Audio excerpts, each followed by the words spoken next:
Hello everyone, আজ চলে এসেছি আবার একটা রেসিপি নিয়ে। দেখুন এখানে বেগুন নিয়েছি, বেগুন নিয়ে কাট করে ওয়াশ করে নিয়েছি। ওয়াশ করার পর এগুলো রাখা হয়েছে। তারপর এখানে মশলা বানিয়ে নেওয়া হচ্ছে। এখানে জলের মধ্যে হলুদ গুঁড়ো, জিরে ধনে গুঁড়ো,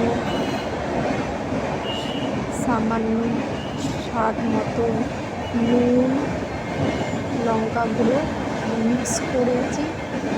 আর প্যানের উপরে বাটা মশলা দেওয়া আছে, সর্ষে, পোস্ত আর আমন্ড বাদামের পেস্ট ওর সঙ্গে ভালো করে মিক্স করে নেওয়া হচ্ছে। তারপরে দিয়ে দেবো সামান্য সর্ষের তেল, দিয়ে এটাকে ভালো করে মিক্স করতে হবে। মিক্স করা চলছে। প্রপার ওয়েতে মিক্সিং হয়ে গেলে এখানে আবার বেগুনগুলো দিয়ে দেবো। বেগুনগুলো দিয়ে এটাকে ভালো করে মিক্সড করে সামান্য একটু জল দিয়ে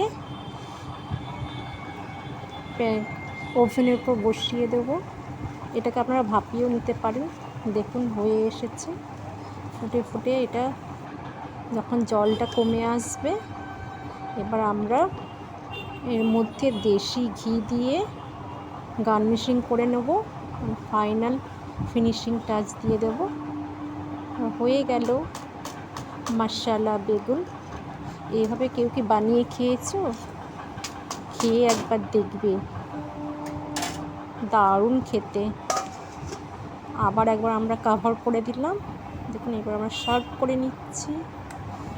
আফটার সার্ভ জানাবো কেমন হয়েছে খেতে।